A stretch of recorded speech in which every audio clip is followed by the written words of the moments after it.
Nithyananda Paramashivoham. Om Nithyananda Paramashivoham. Om Nithyananda Paramashivoham. Om Nithyananda. Nithyanandam Paramasukadam Kevalam Jnanamurtim Dvandvatitham Gaganasatusham Tattvamasyaadilaksham Ekam Nityam Vimalamachalam Sarvari Sakshibhutam Bhavatitham Trigunaraditam Sadgurum Tam Namami. Nithyananda, welcome all the viewers from all over the world who are joining us for this most auspicious day to celebrate Ganesh Chaturthi and celebrate the birth of Ganesha. And as we all know, Ganesha is the Lord of completion, and he is the embodiment of complete completion. For any new endeavor in your life, it is always Ganesha whom you should pray to first. And of course, in every sampradaya in Hinduism, it is Ganesha who is first offered worship.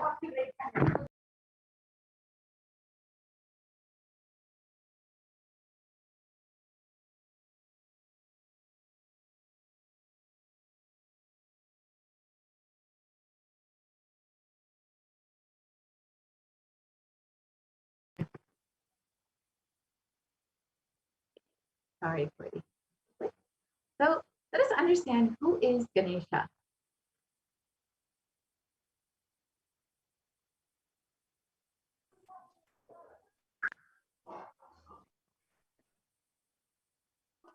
So the Shastra Pramana for Bhagavan Ganesha comes and it says, Tvam bhumirapo nalo nilo napaha tvam chatvari vapadani. And it means you have manifested as Bhumi, earth. You have manifested as Apas, water. You have manifested as Anila, fire. And you have manifested as Anila, wind. You have manifested as Anila, fire. And you have manifested as Anila, wind. And you have manifested as Nabha, sky or space. Therefore, O Ganapati, may us realize your essence in the manifested world. You are the four types of speech, Parak, Ashyanti, Madhyama, and Vaikari. Therefore, O Ganapati, help us realize your essence as the source of speech.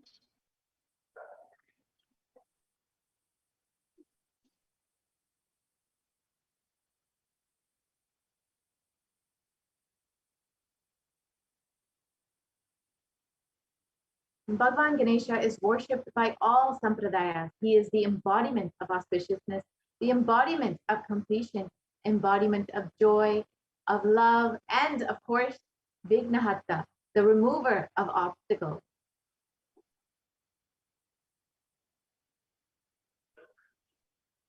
And Ganesha is the embodiment of completion. He is the embodiment of completion. And his very form is a powerful representation of the cosmos, the visual yantra.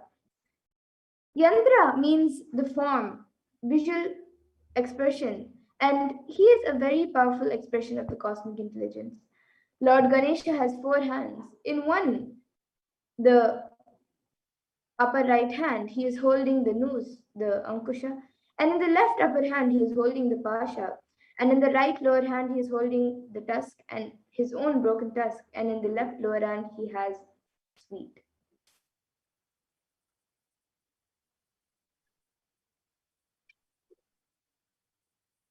And manifesting Ganesha is one of the most sweetest and most easiest way to connect with the divine. This is the first adored deity of Lord Ganesha, worshipped by the supreme pontiff of Hinduism himself. Lord Ganesha is the Hindu god. worship as the Lord of completion and remover of all obstacles. At the tender age of 3, the Supreme Pontiff of Hinduism exemplified the subtle sacred teaching of practicing the presence of God, even in the mundane daily activities, thereby infusing the superconscious energy of these deities into each and every moment of life. It is through this deity that the Supreme Pontiff of Hinduism teaches how to manifest any desired reality through deep bhakti, devotion, and tyaga, blissful sacrifice. And this is, of course, the very deity that the Supreme Pontiff of Hinduism himself worshipped, which is still part of the Avatar's archives today. And it continues saying that Swamiji shares. At one particular time, when offering Naivedyam, the food offering to Ganesha, the Supreme Pontiff of Hinduism decided not to eat, sleep, or even move until his beloved deity partook his food offering. And responding to his intense tapas, Ganesha, the Lord who holds the divine joy in his hands as Mushika, as Modaka, the Mudakarata Modaka, appeared in front of the Supreme Pontiff of Hinduism and ate the food offered to him. And at that moment, Ganesha incarnated in the form of the Supreme Pontiff of Hinduism as the fruition of his penance, and thenceforth, that tapas itself started serving the whole world with the signs of enlightenment. Sada Vimukti Sadhaka. And for this very reason, any spiritual seeker can experience this same transcendental experience of Ganesha just by listening or reading about his divine manifestation in the life of the Supreme Pontiff of Hinduism. And today, millions are initiated into the same power of manifesting Ganesha and demonstrating the signs which the Supreme Pontiff of Hinduism has revived.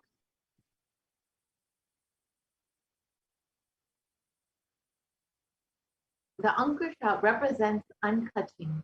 The noose or the Ankusha is a very small instrument which can control an elephant, and the huge elephant can be controlled just with that small noose. The noose represents unclutching. Unclutching is such a powerful key. It looks very small, but the mind, which is a wild elephant, can be just controlled with a small noose, with a small unclutching. Unclutching is a space of complete restful awareness where you are not clutching on to any thought or emotion. And the left hand, which holds the pasha which he holds, it means attachment. So he does not allow the thoughts to become attachment engrams. And thoughts, if you add attachment to it, it becomes engrams.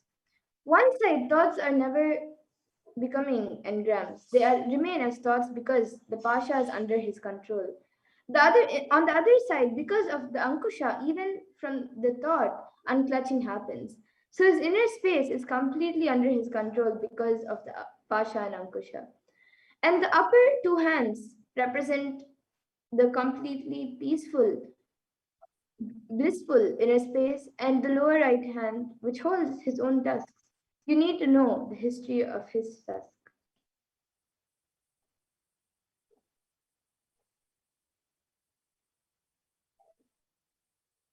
Ganesha is the cosmic consciousness. This is a special video I recommend you watch at a time of your convenience.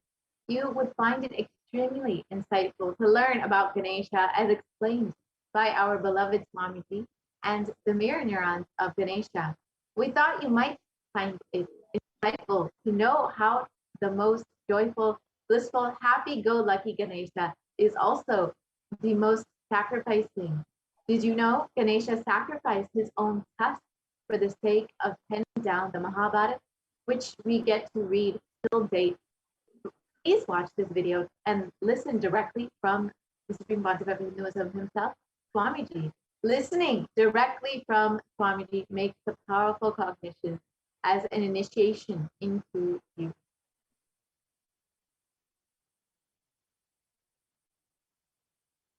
And with that, as all of us continue to get ready and celebrate the Ganesh Chaturthi celebration. We will now be moving to the next segment of this program where we will be seeing a live demonstration of the extraordinary Shaktis, the divine powers.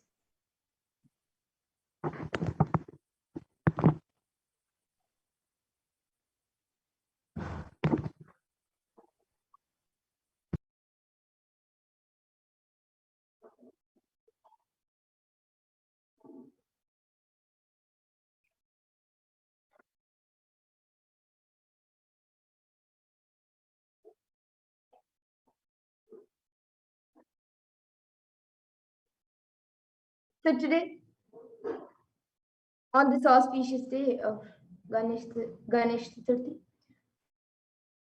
the Balasans, and the yogis and the initiated disciples of the Supreme Point of Hinduism will be manifesting and sharing with all of you the results and experience of the extraordinary manifestation of the divine powers awakened in us through the Diksha, the initiation by the avatar. And in today's Bhava Samadhi and today during the live satsangs, which all of us will be having on this auspicious day of Ganesh Chaturthi, all of you will also be receiving the initiations into various powers of third eye awakening. And with the blessings and grace of the Supreme Point of Hinduism, all of you will be manifesting the following powers of third eye, which is seeing with the eyes blindfolded, as well as many other powers, such as body scanning, remote vision, and many more. And for those of you who might be wondering where this third eye is located and how it works, so the third eye is a cosmic browsing center located between the brows, which upon initiation one can effortlessly express powers and see through the third eye just as you would with your two eyes. And now let's see, what are Shaktis? What exactly are these Shaktis that we are speaking about? How do they manifest and what is their source? So in the Veda Agamas, the source scriptures of Hinduism, Paramashiva in a very elaborate detail, he reveals that every human being is hardwired to be able to manifest 463 plus extraordinary Shaktis. And these Shaktis are described by Paramashiva as a science, a system, and a method for human beings to explore the various possibilities and powers and have access to various states of consciousness. And these Shaktis manifest from the fundamental cognition that you are the divine and you need to manifest the divine, not that you are a man and you need to reach the divine.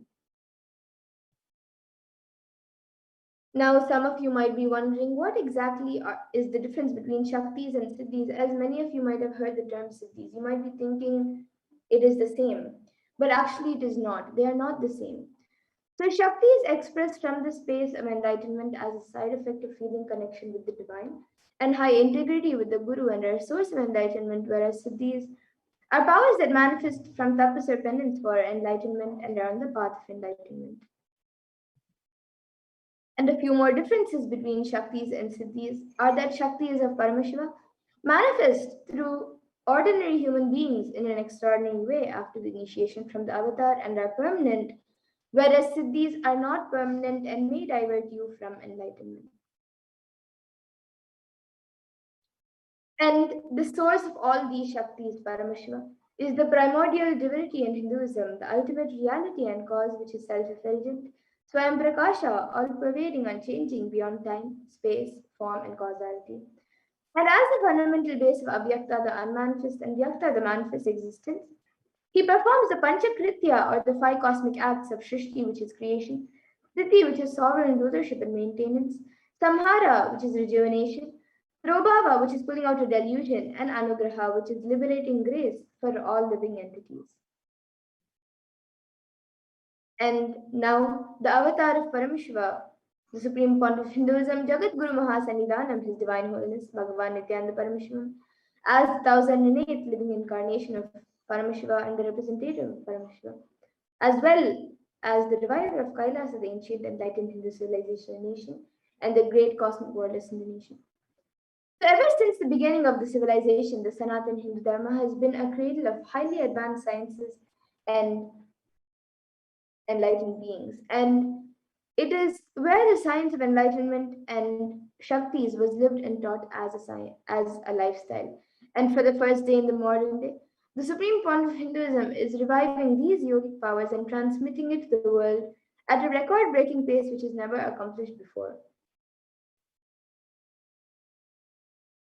And now let's look at the Guru Parampara, where all of this knowledge and this science of power manifestation, these Shaktis, are passed down from one generation to the next through the science of Diksha, which is initiation by enlightened gurus. And the supreme point of Hinduism, being recognized as an incarnation at a very young age, was trained and taught these sciences to revive the initiations and knowledge repositories for billions to manifest the science of power manifestation. From the disciplines of Vedanta, Tantra, Sri Vidya, Yoga and Yogic powers, Mantra Shastra, Siddha Vidya, science of Aushadha, Advaita, Bhakti Yoga, Paramashivoham, and much more. And you can all also see all the various enlightened beings, the gurus who have trained and taught Swamiji into these sciences from a very young age.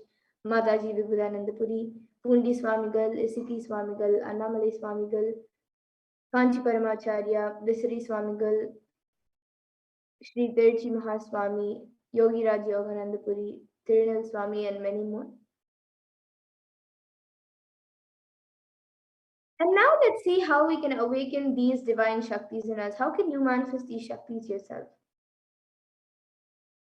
So every ultimate truth, jnana, is mapped into your consciousness, prajna, and manifests as a possibility and power of every being, prajnana.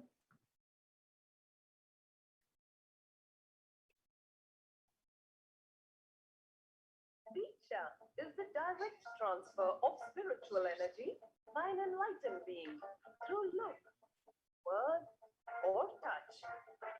The traditional Vedic book Navaratneshwara states, Sarvasamapi Dikshanam Muktihi Phalamakhanditam Avirodhat Bhavantyeva Prasangyastu Bhuktayah.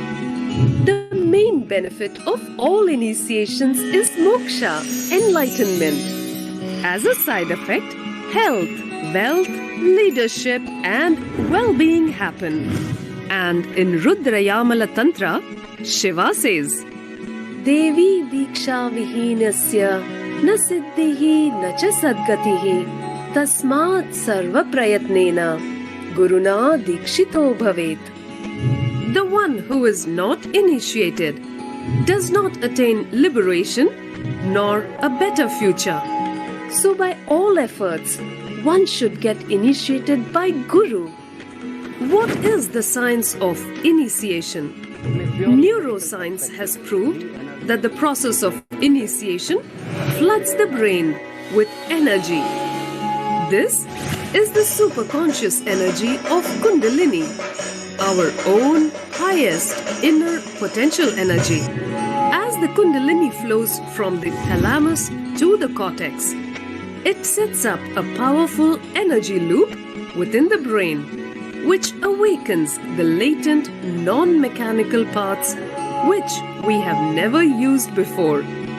With increasing levels of coherence, the whole brain comes alive, turning into a superconductor of conscious energies that heal, empower, transform our lives, bliss and fulfillment.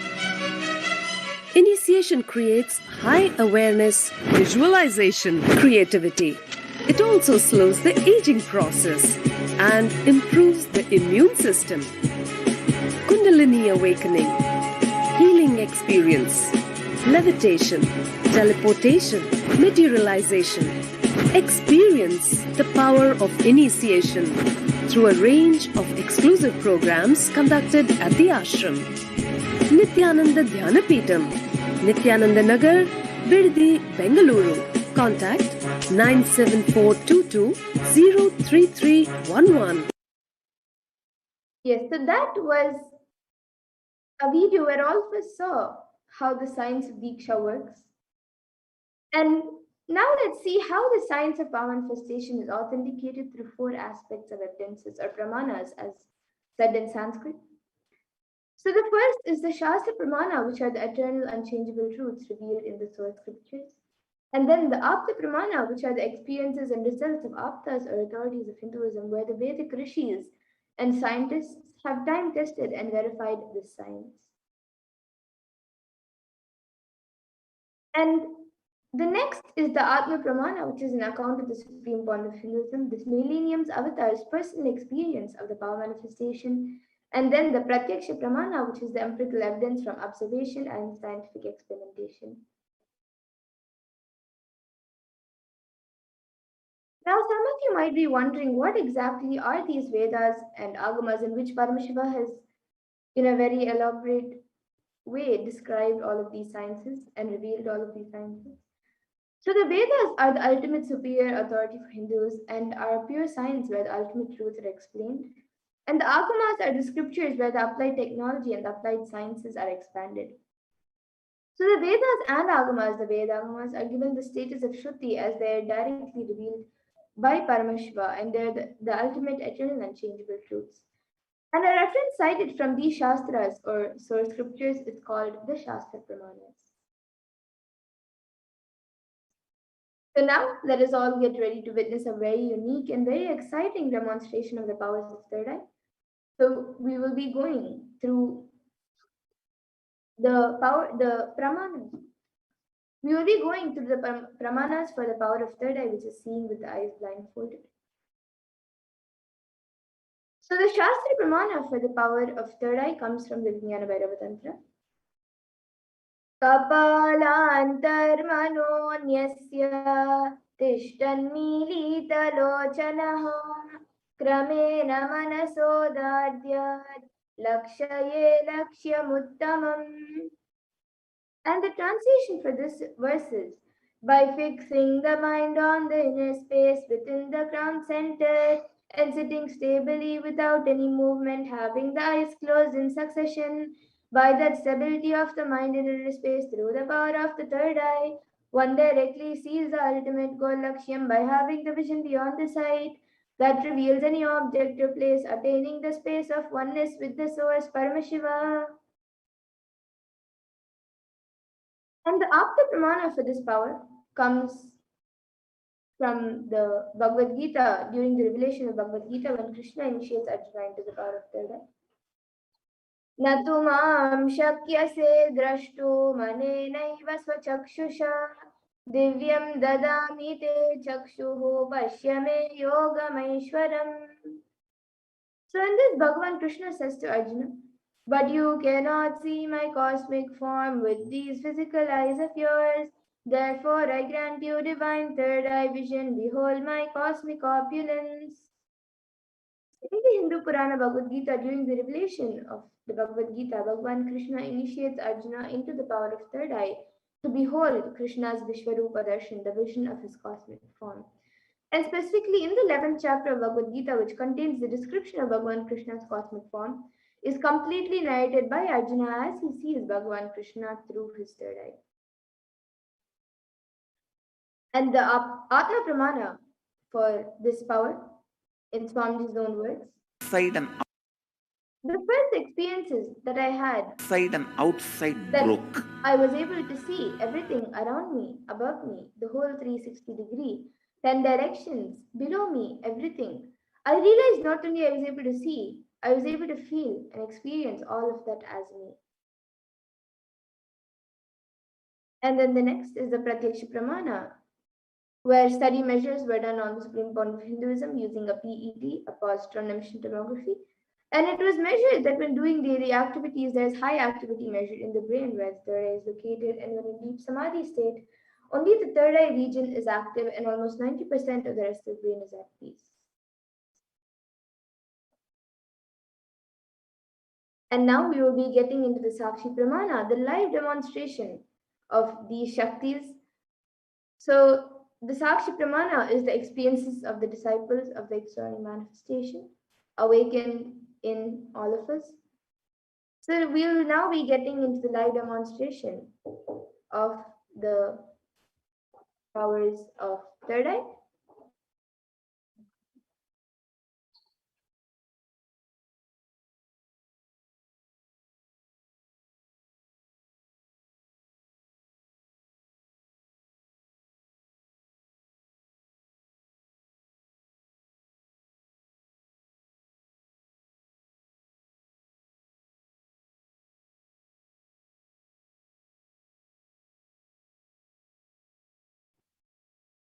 So now with me, I have this eye band which I will be using for the power of third eye. So this eye band will be put on my eyes and I will be blindfolding my eyes. So in front it is a thick opaque plastic sheet, and in the back it is thick black sponge which will cover all the light around the eyes. And this eye band is actually scientifically proven by ophthalmologists, and it is completely verified and foolproof that it will not allow any type of light to come around the eyes, and it's usually said that without light you cannot see. So this eye band will be put on my eyes, and then any of you watching us on YouTube can put your live YouTube comments. You can put in the live chat box, and I will be reading your comments. So now a volunteer will be putting on this eye band for me, and all of you can see the eye band being put on.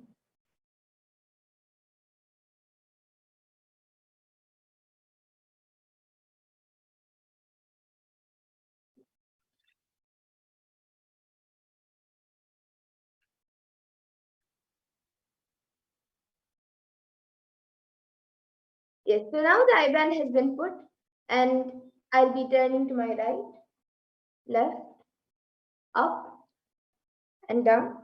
So all of you can see that there is no gaps anywhere around. And now the YouTube comments will be projected in front of me.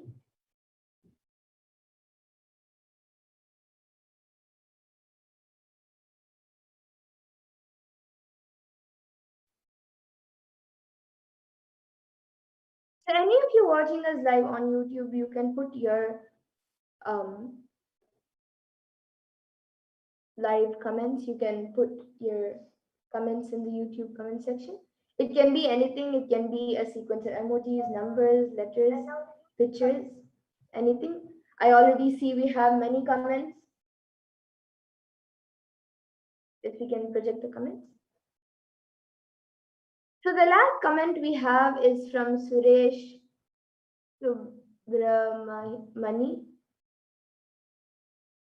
And yes, we'll be projecting the comments for all of you now.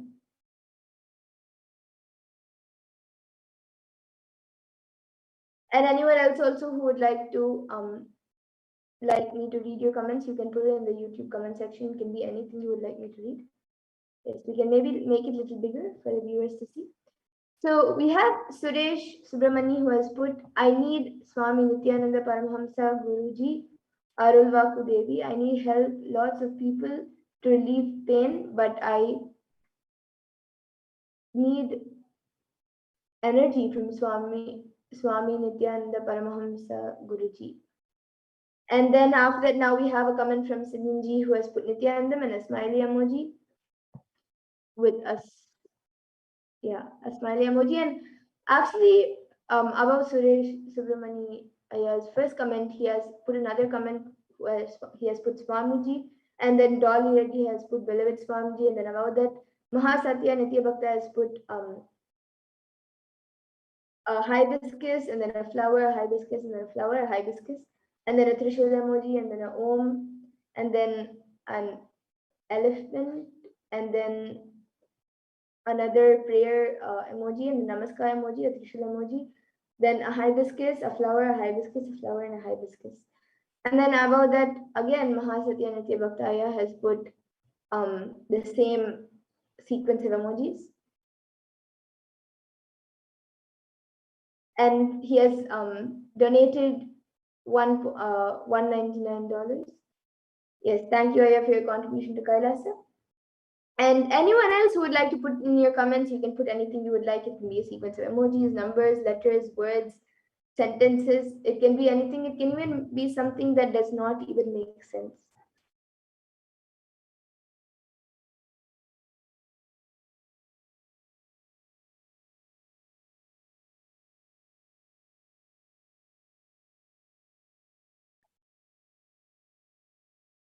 Yes, now we have Mahasatya Nitya Bhakta was put Meru Tantra, Shaiva Grantha, Mem Hindu Shabda Hinam Cha Dusyatyeva Hindu Tyuchyate Priye. So I think it's a verse from the Meru Tantra Shaiva Grantha. And actually the Shaiva Grantha, the word Shaiva Grantha is in brackets. So it's from the Meru Tantra in the Shaiva Grantha, which is a Shaiva Grantha. And the entire verse is in capital letters, and it has all the dots and lines to make it into Sanskrit pronunciations.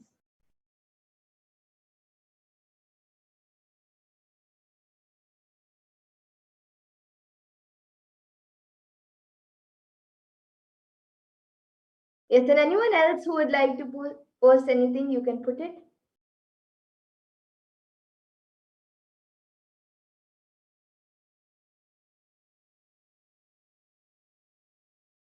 And as Mahasatya Nitya Bhaktaya has also put, you can also put in a different language as well. He has put Sanskrit, he has put a Sanskrit verse. Yes, now we have a comment from Sachin M who has put a Namaskar emoji.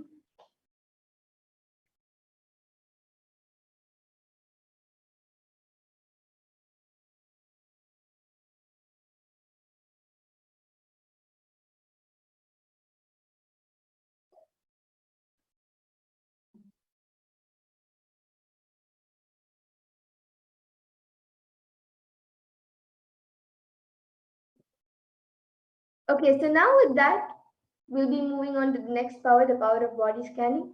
So now the volunteer will be removing the IBAN. I request the volunteer to remove the IBAN.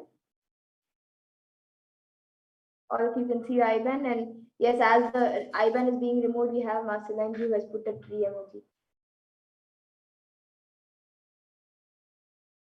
Yes.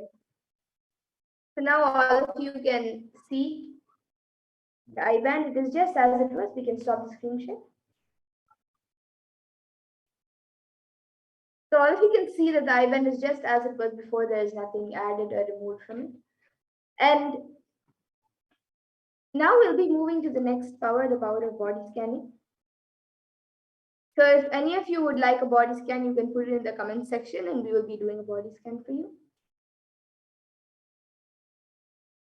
So this power of body scanning awakens the ability to scan any type of illnesses, diseases, medically diagnosed issues, as well as a solution for the problem.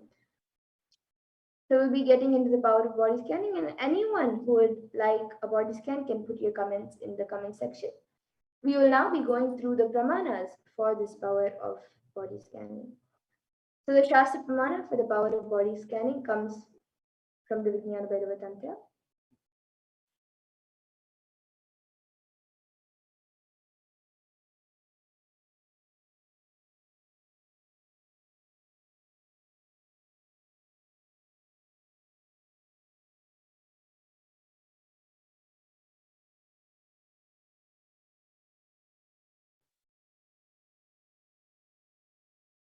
And it says, Swadehe jagato vapi sukshma sukshmatarani cha tattvani yani nilayam dhyatvante vyajyate para.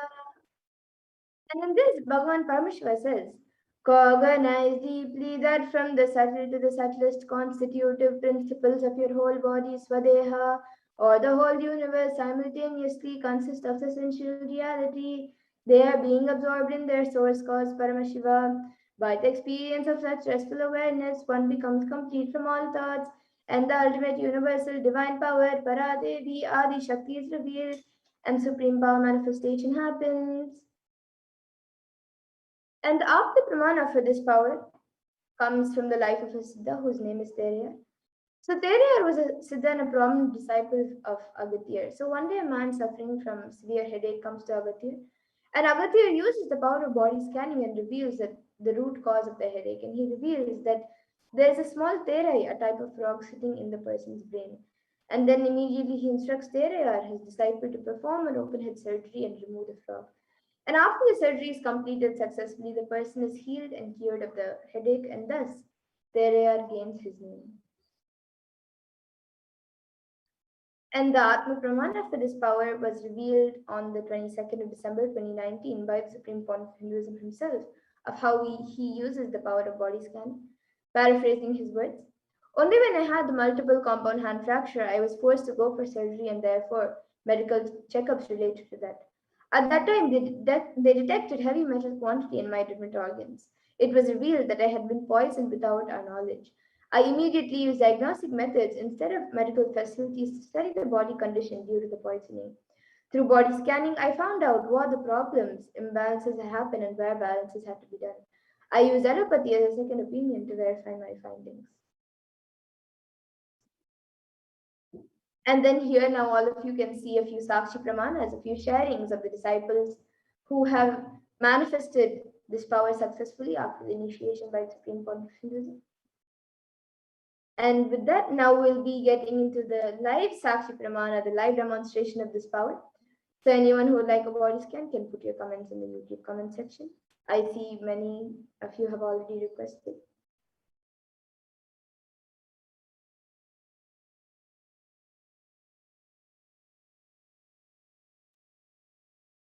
Yes, so marked already. Now I'll be doing a scan for Dhanasarjan and Aya. Please do healing, very bad cough, got permission. Yes. Now I'll be doing a scan for Dhanasarjan and Aya. So now I'll be just starting with the Mahavakya and doing a body scan and healing.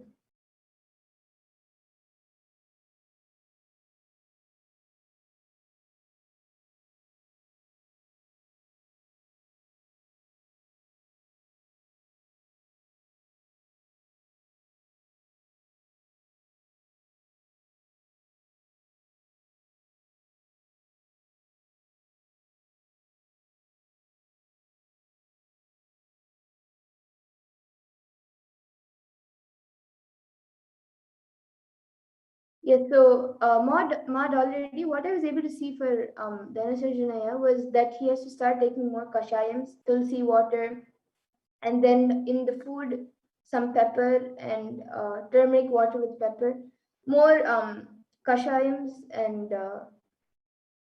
like the Ayurvedic kashayams which are given, he should start taking those, and that will help in getting healed. So you can start getting the kashayams, some tulsi water or some turmeric with pepper and lemon. That will heal Dhanasarjanayama. And now Mad already has asked for a scan for Sureshaya. Yes, now Sureshaya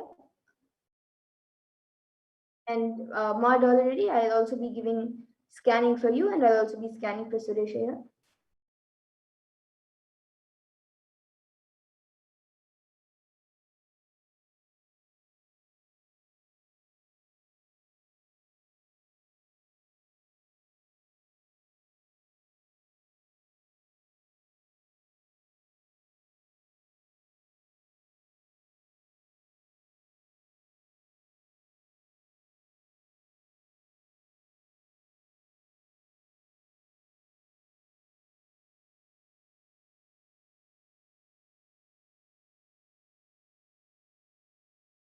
Yes, so Mad already, for you, I was able to see that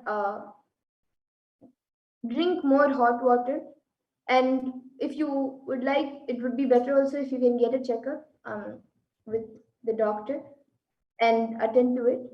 But drink more hot water, you will see it reduces, but also take some medical recommendations, and then you will be healed now. But drink lots of hot water. And for Sureshaya, I was able to see that I have given healing for Sureshaya also. And the solution which I was able to see that for him, he should eat more, the food which he is eating, he should have hot food, and also you can also give him the kashayams, some turmeric with pepper and some tulsi water and any other kashayam which heals cough. You can look it up, or you can even ask any Ayurvedic doctor for a kashayam for cough and start taking those kashayams. That will help in healing.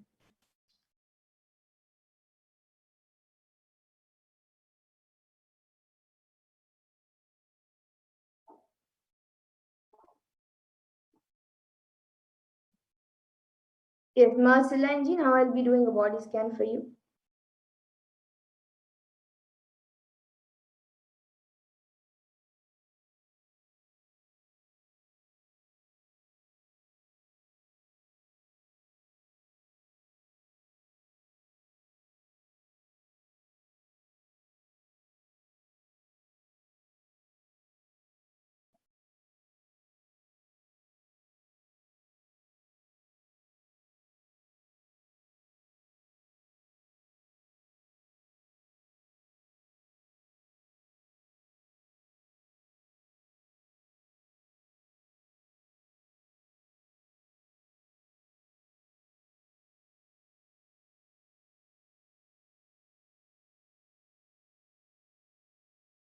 Yes, Ma. So Ma Silinja, I was able to see for you that uh, right now you are quite healthy, but I was able to see that every day just continue watching satsangs and um, coming live during the darshans.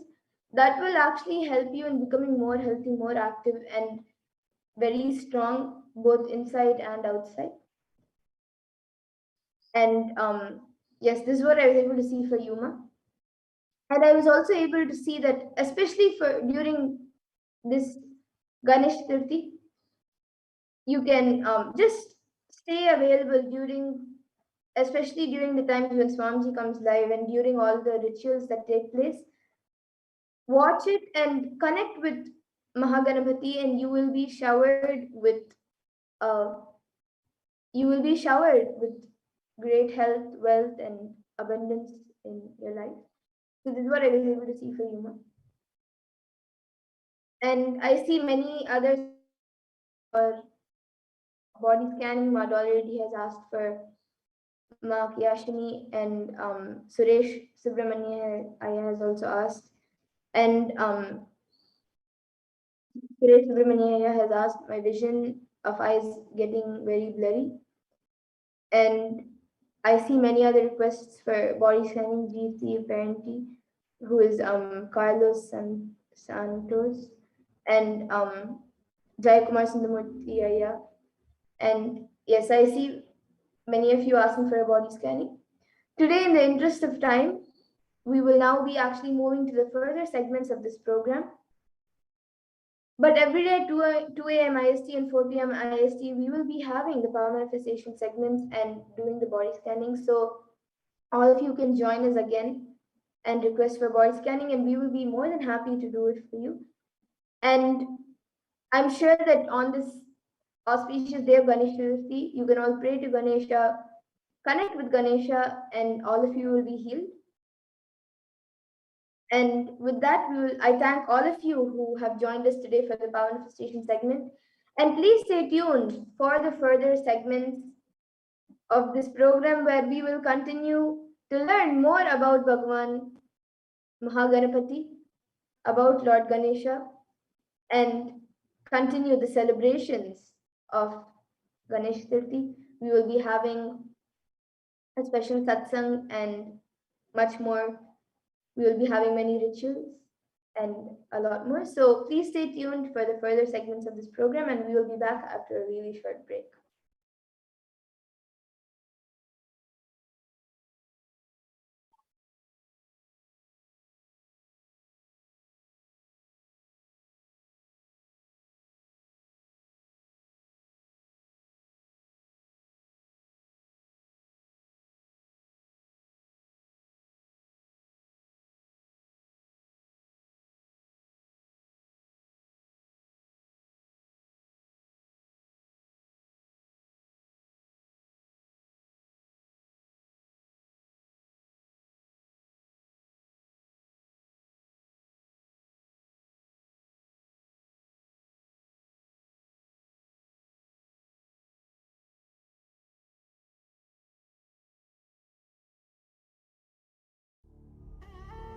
What I mean by the word Is Kailasa, listen intensely.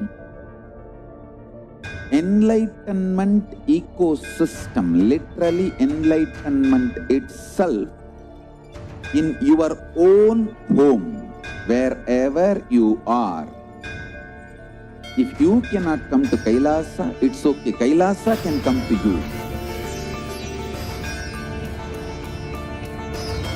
Kailasa coming to you is Kailasa.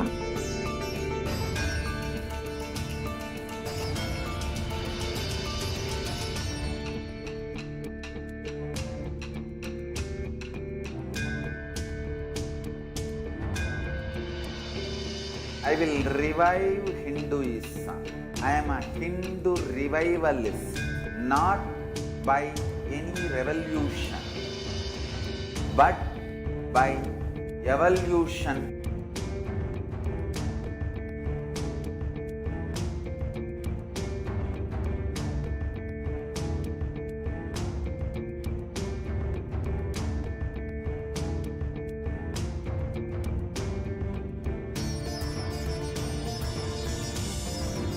And setting model communities.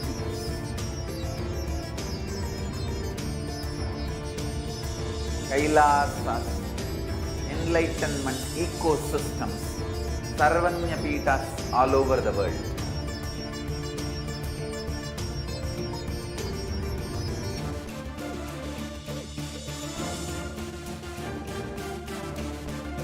All powerful cognition, knowledge, only when you live, power manifestation and possibilities manifestation happens. This is a fundamental truth.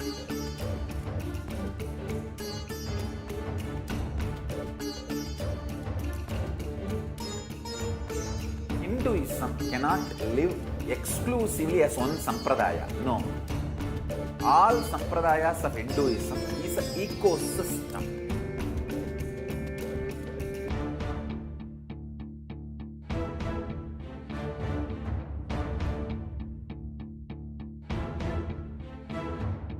So don't keep quiet thinking that if one sampradaya is attacked, only that sampradaya is going to be affected. All of us are ecosystem.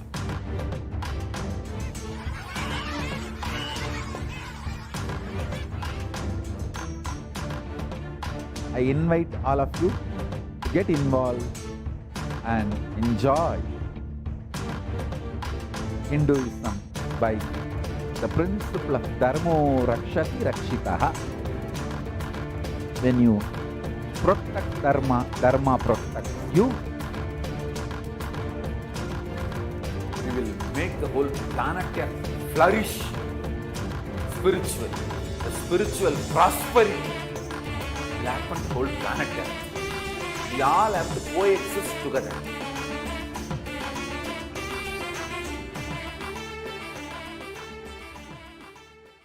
Just be alive for next 3 years. Don't die within next 3 years.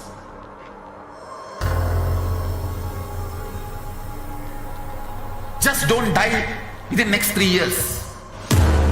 Be alive. Somehow be alive. I'm working sincerely. I will reach you somehow. Somehow I will reach you. It's my commitment to humanity.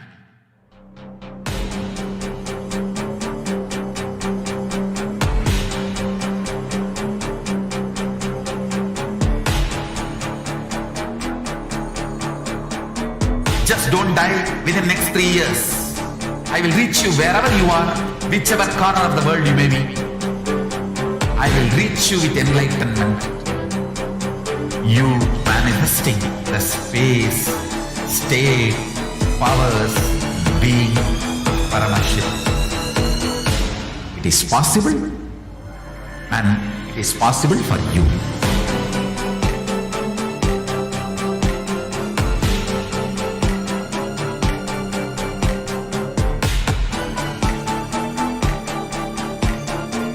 Paramashivoham will reach you with enlightenment science. I know he is going to do the job. Just be alive for next 3 years. Nothing else.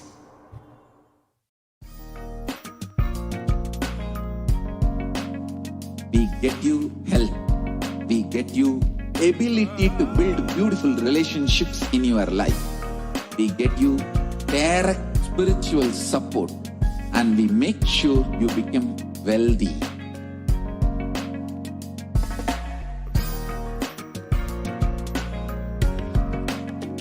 We won't stop giving you just good life. We will literally not stop till you live enlightened life. Manifesting the state of Paramashiva, space of Paramashiva, powers of Paramashiva, being of Paramashiva.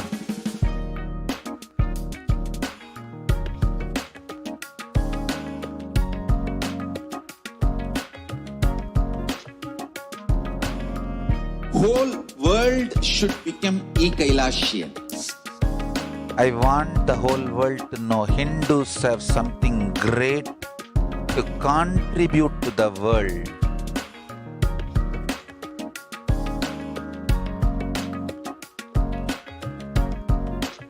We have something great to contribute to the world. Let us do that.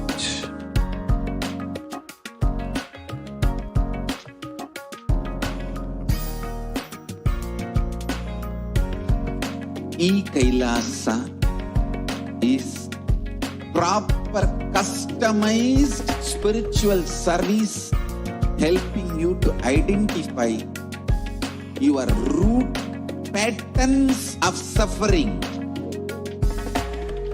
We have perfected the science of helping every individual from every cultural, religious, nationality background.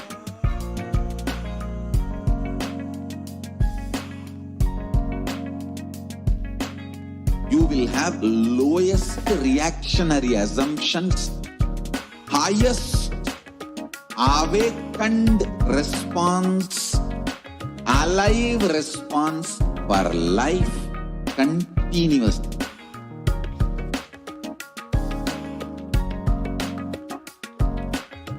Kailasa is enlightenment ecosystem, literally enlightenment itself in your own home, wherever you are. Proper customized spiritual service helping you to complete with your life negativity, withdrawal from life, self-hatred, self-denial, self-doubt, so much of tiredness, laziness. We can support you aligning your diet, your attitude, your aptitude, your understanding about life. We can help you with everything.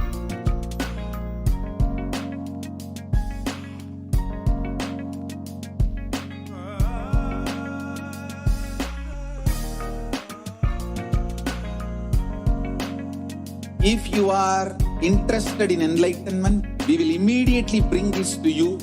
If you are not interested, we will explain the whole science, inspire you, and make you interested in enlightenment time. We need to cater this enlightenment science to the whole world wherever they are, because enlightenment is the birthright of all human beings. Kailasa is responsible to provide that to all human beings.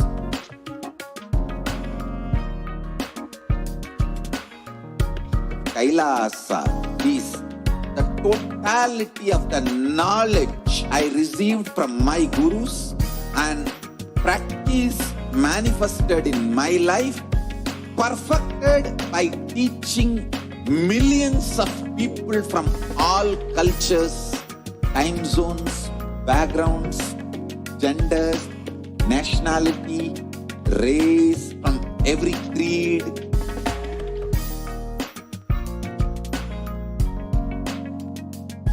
So this absolutely perfected knowledge available to you, served to you in your home without even you moving out of your couch, free of cost.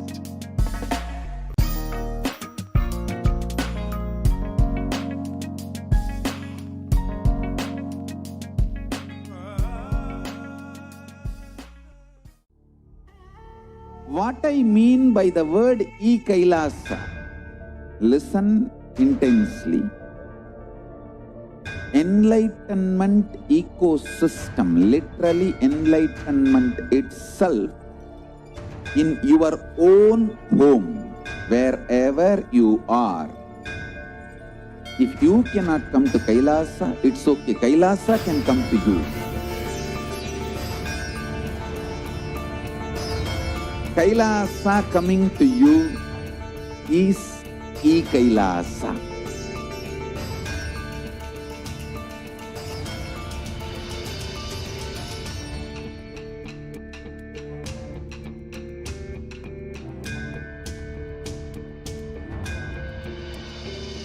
I will revive Hinduism. I am a Hindu revivalist, not by any revolution, but by evolution.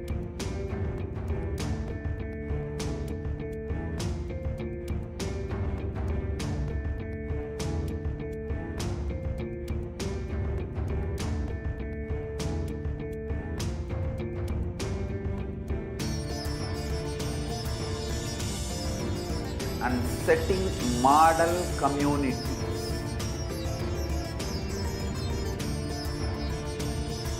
Kailasas, enlightenment ecosystems, Sarvanya Pitas all over the world.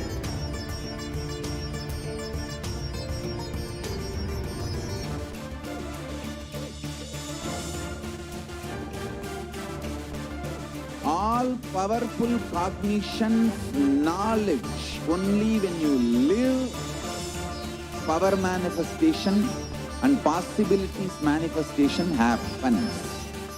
It's a fundamental truth.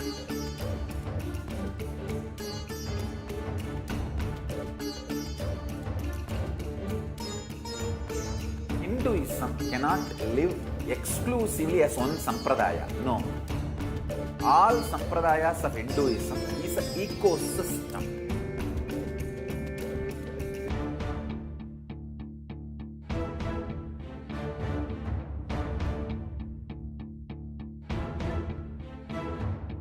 So don't keep quiet thinking that if one sampradaya is attacked, only that sampradaya is going to be affected. All of us are ecosystem.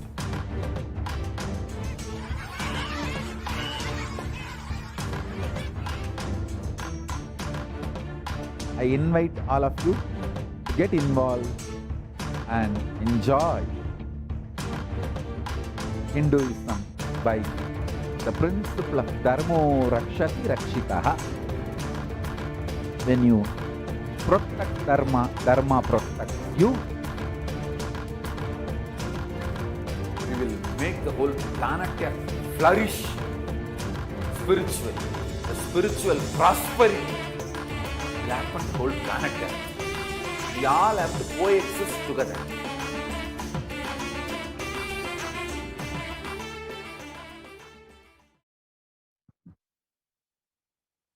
Nithyananda, welcome back, dear viewers. Now let us enter into this next segment as we prepare to receive Mahaganapati. Let us understand who is Mahaganapati.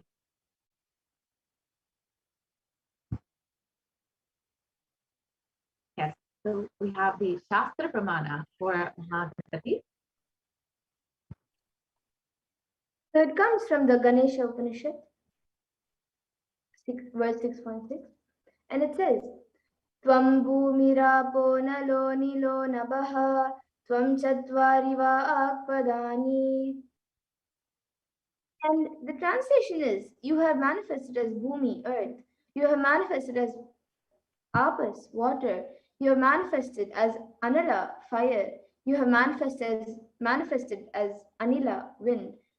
You have manifested as Naba, sky, or space. Therefore, O Ganapati, help us realize your essence in the manifested world. Therefore, O Ganapati, help us realize your essence as the source of speech. And Mahaganapati is worshipped by all sampradayas. He is the embodiment of auspiciousness, the embodiment of completion, the embodiment of joy, the embodiment of love, and the remover of obstacles, Vignahatya.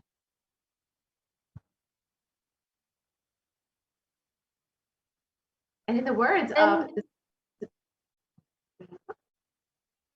And the Supreme Point of Hinduism very beautifully says, I can say largest worship deity in India is Ganesha. Every street will have Ganesha temple. You don't need too much ritualistic, big arranged puja for him. Anybody can worship. Ganesha, most worshipped beloved God. So this is said by the Supreme Point of Hinduism himself.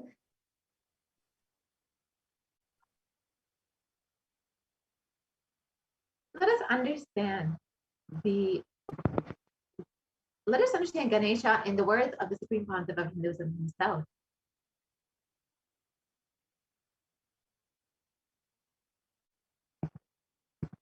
Very form is a powerful representation of the cosmos. The yantra means the form, visual expression. It's a very powerful expression of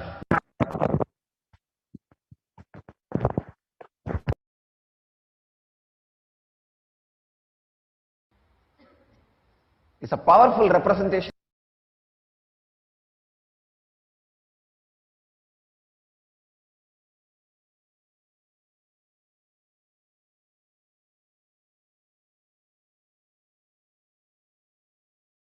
of the cosmos.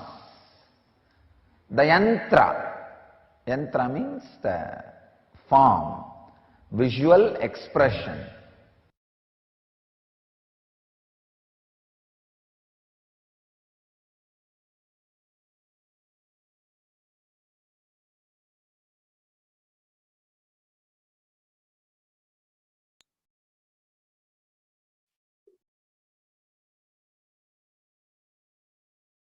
Very form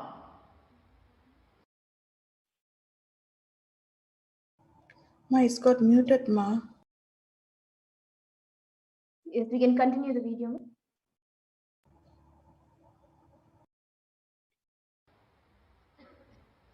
is a powerful representation of the cosmos. The yantra means the form, visual expression. It's a very powerful expression of the cosmic intelligence. If you see, he has 4 hands. In one, the right upper hand is holding the noose, the angusha.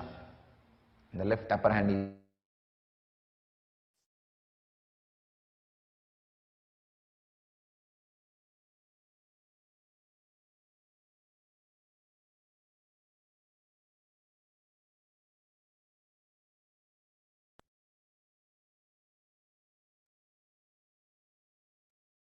very form is a powerful representation of the cosmos.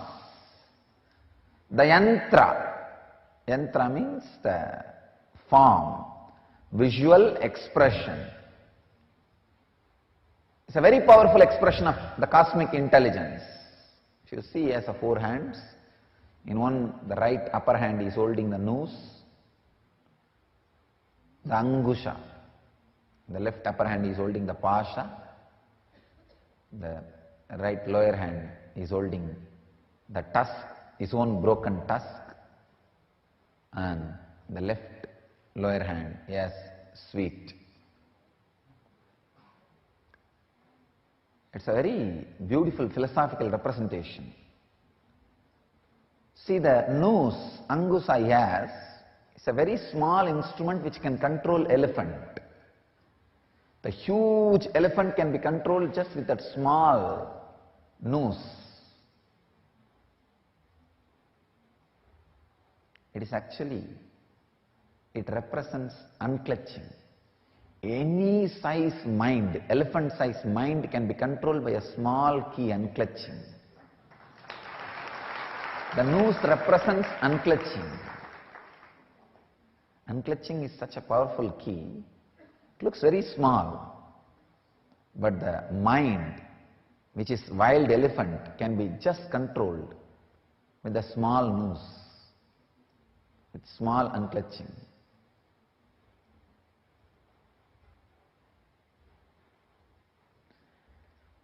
Left hand, the pasha which he holds, pasha means attachment.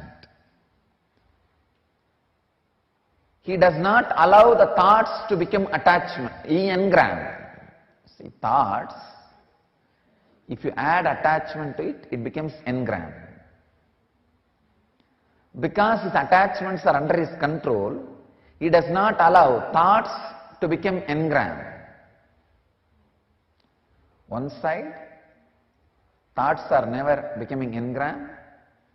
They remain as thoughts because pasha is under his control. The other side, because of angusha, even from the thought, unclutching happens.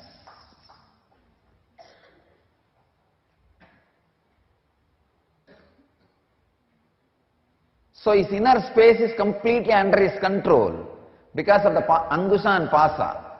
The upper two hands represents the completely peaceful, blissful inner space.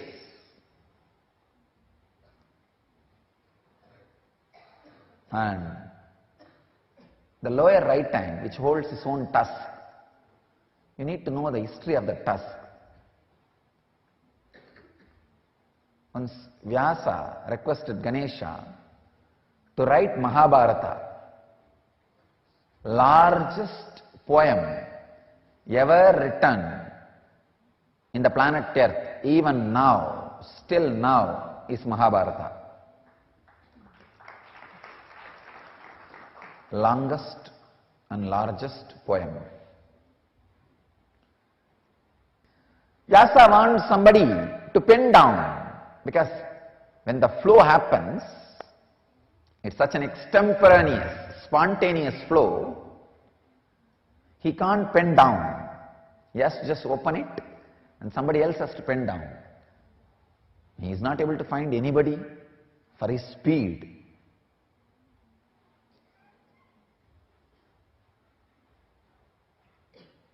So he asks Ganesha, can you pen down? Ganesha says, great, sure, I'll pen down. But the speed I write will be too much. If you are not able to cope up with my speed, I'll stop and go away. Then Vyasa puts a condition. All right, I understand. I am also putting a condition. You should write everything only after you understand.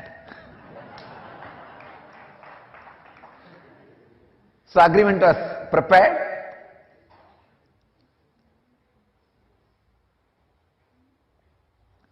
So Vyasa's condition is, Ganesha will write only after completely understands, so that Vyasa will have a few seconds at least. So the agreement was ready.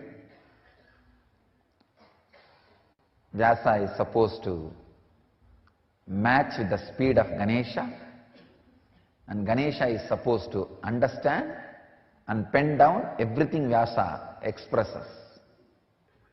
Suddenly, the Ganesha's pen broke.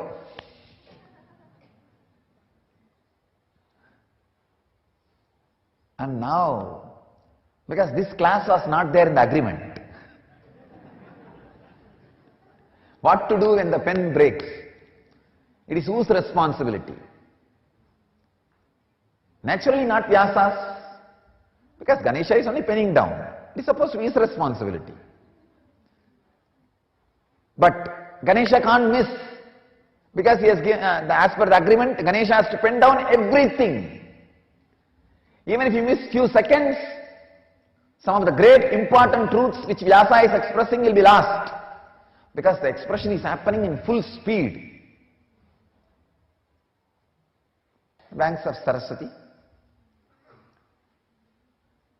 Writing is going on. Suddenly the pen broke.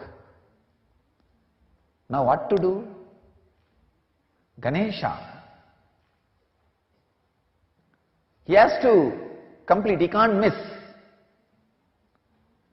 And he can't run for pen. If he runs for one more pen, he may miss few words. And he can't tell Vyasa, stop, stop, stop. I'll get another one pen. No. He immediately breaks his own tusk and starts writing. This shows two things. One, his spontaneous decision making. Two, his courage to sacrifice for the cause. Understand? First thing, he is not telling Ganesha, he is not telling Vyasa, stop, stop, stop, I will run and get a pen. And this was not there in our agreement. No. Spontaneous decision making and courage to sacrifice his own tusk.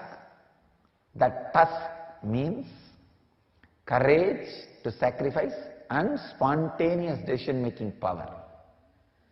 So the upper two hands represents his inner space, pure blissful inner space. The lower right hand represents his ability to take spontaneous decisions and courage and sacrifice for the cause he has taken up. When these three are there, life is a sweet. That is what he means by having the sweet in the lower left hand.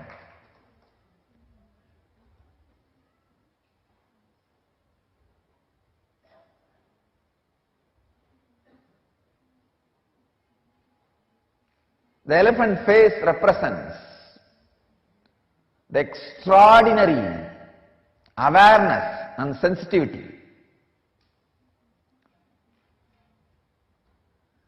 The elephant's eyesight or the elephant's ability to smell is extraordinary.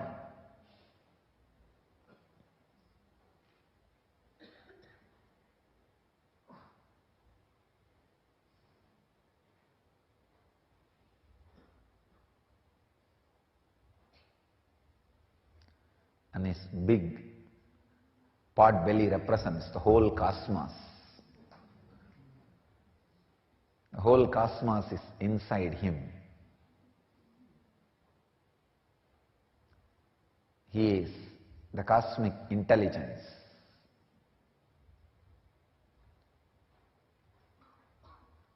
And his mouth represents the playfulness. See, mouse, even though you have a little fear, it always creates a kind of a playfulness in you. The playful feeling. Whenever you see it, you start laughing. That is why the Tom and Jerry is so popular. The mouse can create a playful feeling inside your mind all over the world. All over the world in human consciousness, the mouse is always associated with playfulness. He is doing this whole thing so playfully.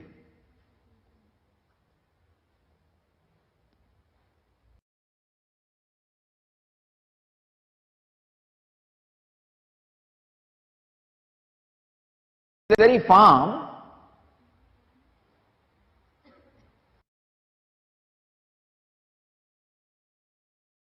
Yes, so that was a beautiful video on how Swamiji explained what each thing that Ganesha holds represents, the philosophical representation.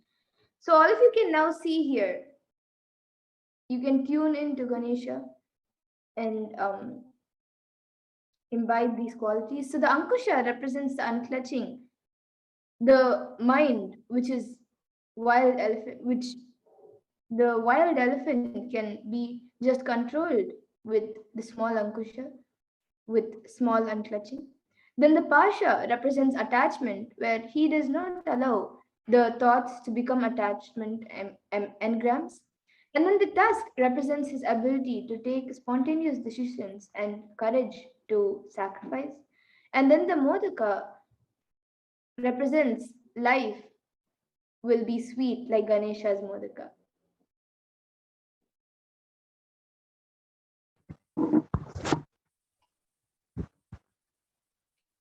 And Ganesha is in the unclutched, unattached, spontaneous courage to manifest, to sacrifice inner space. When you manifest, you will see life in the inner world and outer world will be sweet like Ganesha's modaka, and the whole cosmos will be inside you.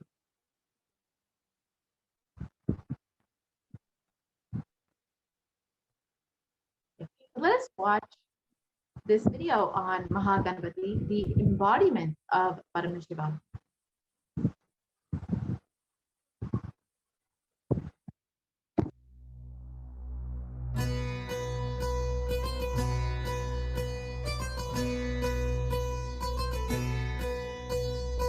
Ganesha, he embodies, symbolizes spontaneous completion celebration.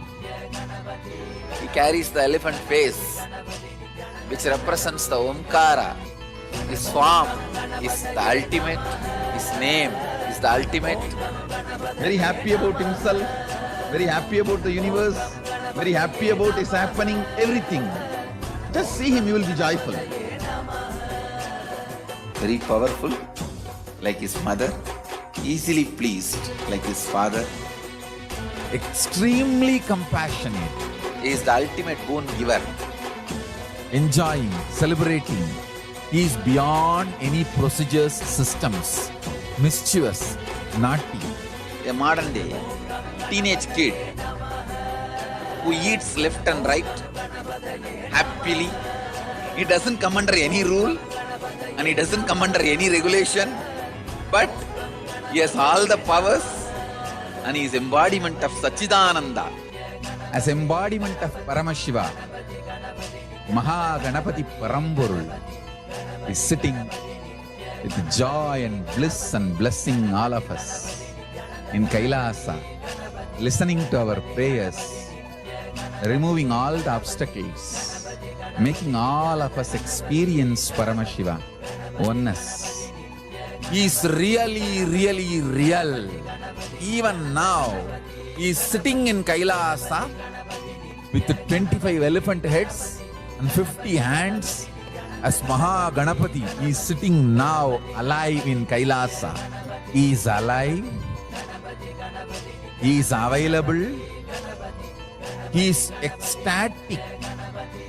Invoke him. He is easy to approach. Om Gam Ganapataye Namaha. Just repeat this and call upon him. Ganesha Chaturthi, the day Mahaganapati Ganesha happened. Neither trailer, nor suspense, or storytelling, nothing. Straight fact. You are going to see the Ganesha exactly how he is sitting now in Kailasa.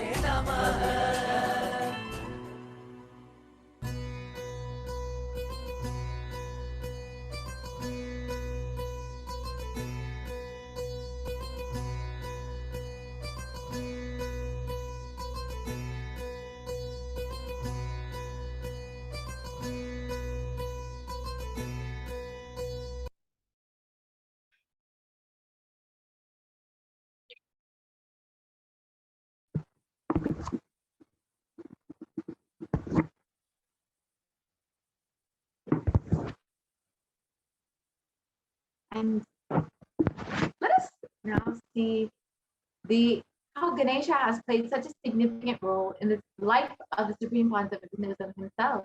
The very first festival organized by the Supreme Pontiff of Hinduism was the Ganesh Chaturthi festival in 1989. And it is the earliest recorded public address and grand festival of the Supreme Pontiff of Hinduism.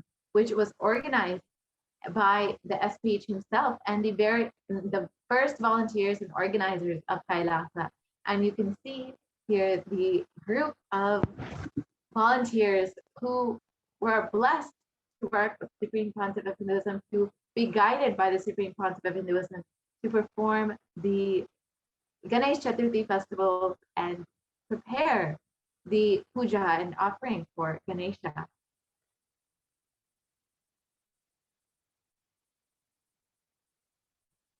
And this would have been when the Supreme Pontiff of Hinduism was just 11 years old. You can see the Supreme Pontiff of Hinduism in red in the back. And this is a fond memory for many who were able to participate in. And this event took place inside the Arunachaleshwara temple in Tiruvannamalai on the 5th circumambulation path inside the temple, where traditional grand rituals were offered to Ganesha, consecrated underneath the banyan tree, which is the banyan tree from the same sapling as the one located in Adi Kailasa Nithyananda Paramashivam in Bengaluru, Karnataka.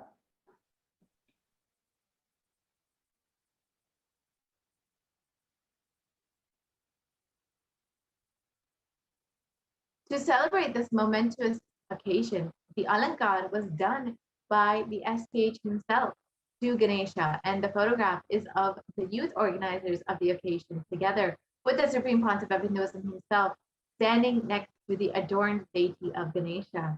And of course, the Supreme Pontiff of Hinduism not only organized the whole thing and performed the Alankar, but also guided all of the other youth to participate in the festivities.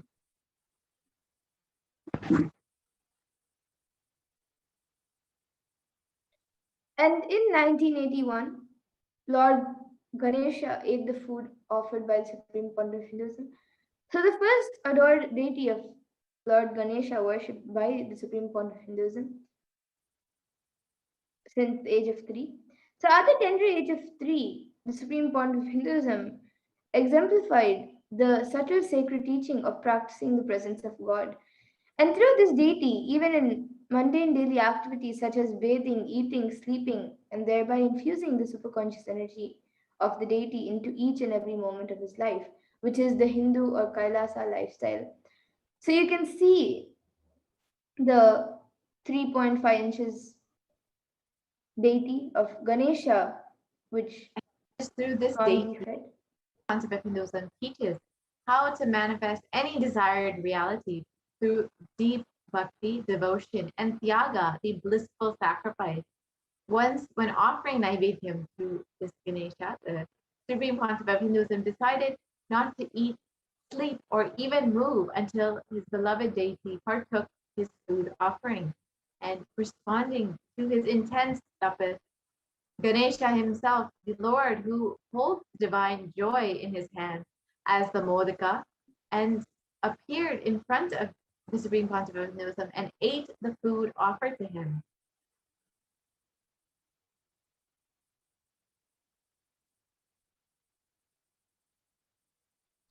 And at that moment, Ganesha incarnated in the form of the Supreme Pontiff of Hinduism as the fruition of his presence, and thenceforth, that tapas itself started serving the whole world with the science of enlightenment, Sadavimukti Sadhaka. And for this very reason, any spiritual seeker can experience the same transcendental experience of Ganesha just by listening or reading about the divine manifestation in the life of the Supreme Pontiff of Hinduism.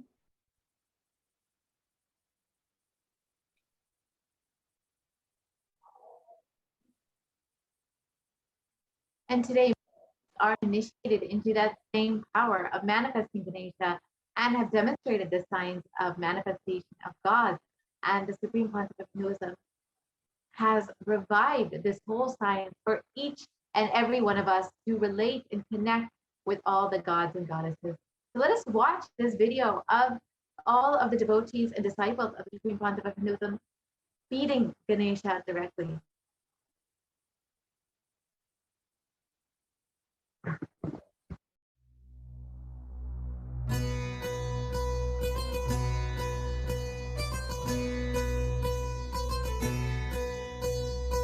Ganesha.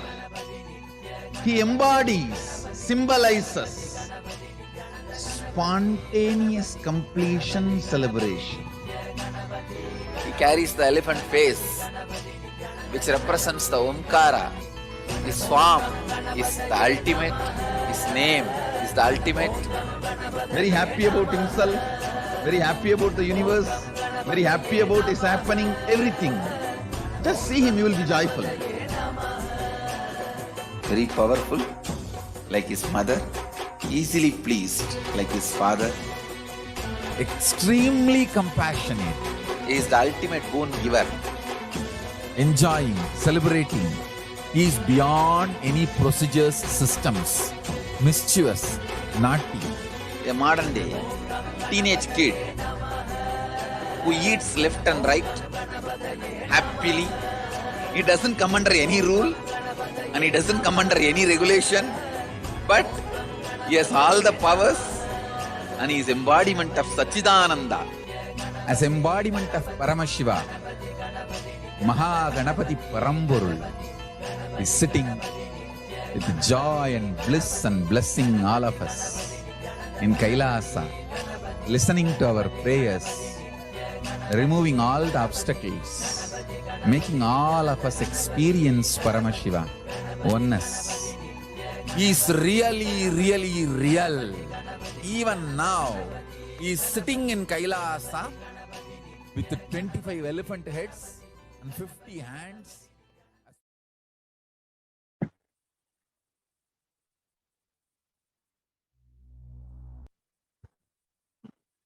And the Shastra Pramana, or the scriptural reference for the power of devotion and its powerful manifestation from Paramashiva's own words. Yes, Mom. The Shastra Pramana says, Bhaktyudreka dviraktasya yadrisi jayate matihi sa shakti shankari nityam bhavayetam tata shiva. And this comes from the Vijnana Bhairava Tantra, Sutra 121, Dharana 96.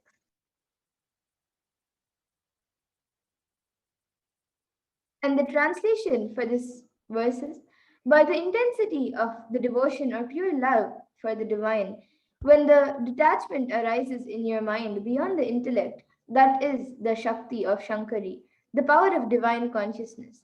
The intellect, Mati, is transformed into the divine consciousness. Then, by the constant space of devotion, you will become one with Shiva.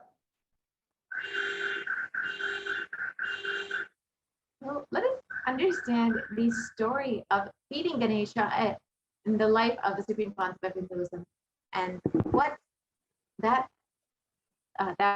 Leela, the Leela Dawn of feeding Ganesha has taught each and every disciple of the Supreme Concept of Hinduism.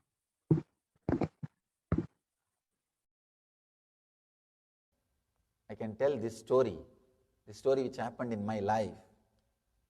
It's a little mystical, but it is truth. So I'll share with you all. The young age, I used to go to the many satsangs. So every day some satsangs, something will be going on. Those days I used to have small Ganesha with me, and I'll do puja every day to that Ganesha. I'll pour water, put little food in front of Ganesha and wave the lights, wave the camphor. It was really like I was living with him. It was not just doing some little puja or anything. Living with him. Strong feeling connection. See, if you are just doing puja for some other reason, you will never enter into that place again second time. I have seen many people doing puja. Morning they will go into that puja room, dum-dum, dum-dum, dum-dum. They will roll with that deity and pour water or whatever needs to be done. Once they come out, they will never even turn that side again. Because it is such a heavy routine on them, dead routine on them, they never do the mistake of entering into that same room again second time. But with me it was like a living with him.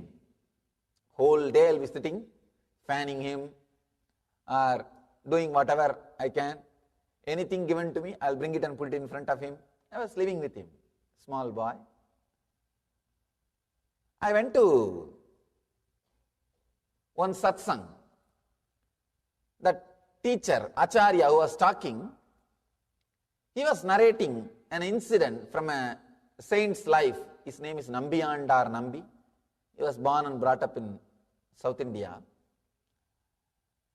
Great saint. His life story that master was describing. It's a very beautiful story. That his father used to worship one Ganesha in one Ganesha temple every day. One day the father fell sick. Then he asked the son, please you go on, do the worship. Then son goes with the food and all the worship articles. He does the sacred bath and does all the things and puts the food in front of Ganesha. And the son thinks really Ganesha will eat every day. He is doing first time. So he thinks Ganesha is supposed to eat. And he is sitting, waiting for Ganesha to eat. Half an hour, 1 hour, 2 hours, food is there. And this guy started worrying. What happened? Did I do anything wrong? You are not eating. And he started talking. Of course, no response. Then he started telling, if you don't eat, if I go back, my father may fire me. He may shout at me. Please do something. If I have done some mistakes, forgive me. Please eat.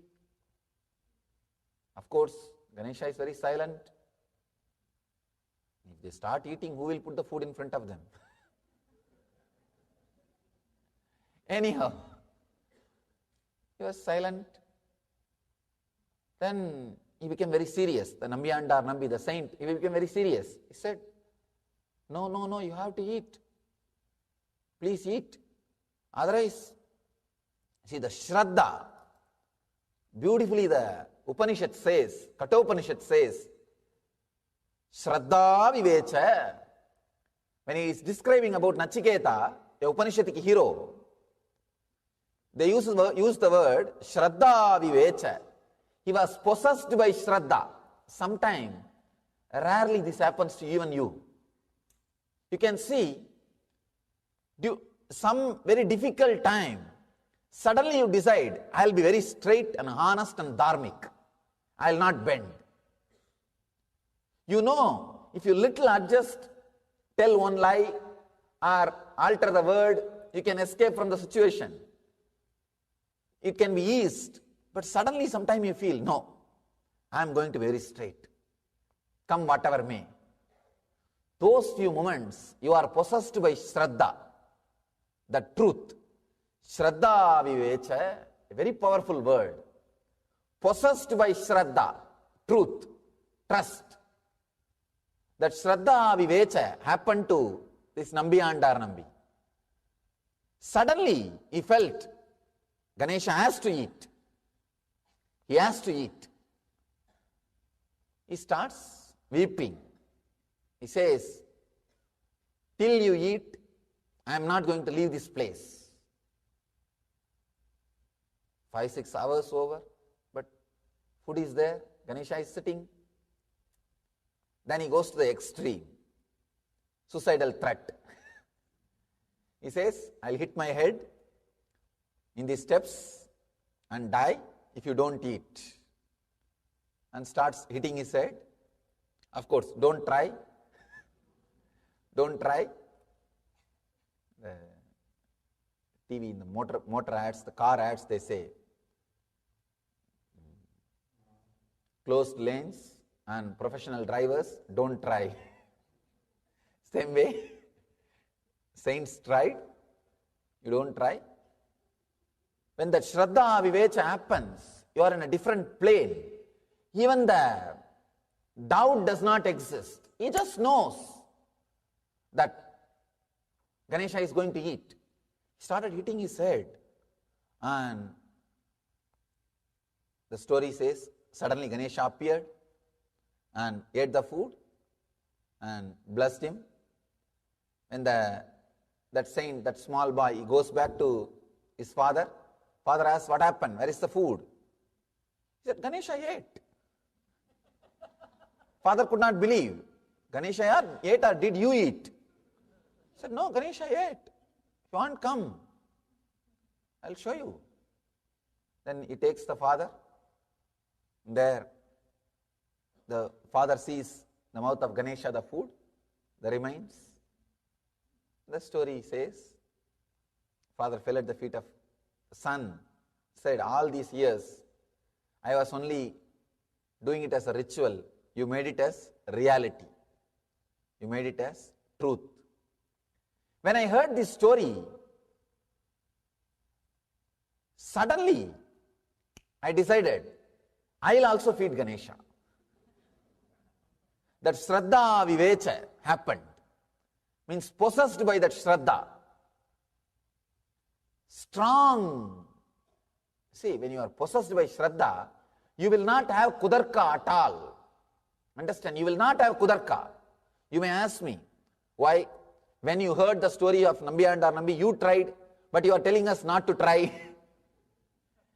See, in my case, there was no Kudarka at all. If there is no Kudarka, you are also a professional. You can try. But you see inside, one corner of you, there is a Kudarka. That's why I am saying, till that Kudarka disappears, don't try. Especially these risky techniques. I decided, I'll also make Ganesha eat. Let me tell you what all the mistakes I did and how I had this Kudarka. See, when I heard the story, I decided, I will also make my Ganesha eat. This is Darka, simple logic. When he made Ganesha to eat, why not me? Simple Darka. The next step was,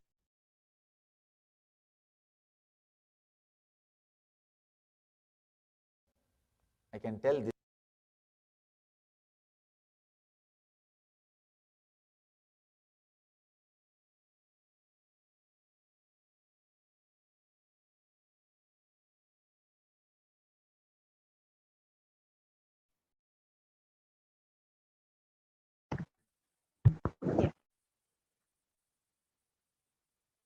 Now that we've understood about the Leela Dhyan of feeding Ganesha from the life of the Supreme Master himself, let us understand more about Ganesha.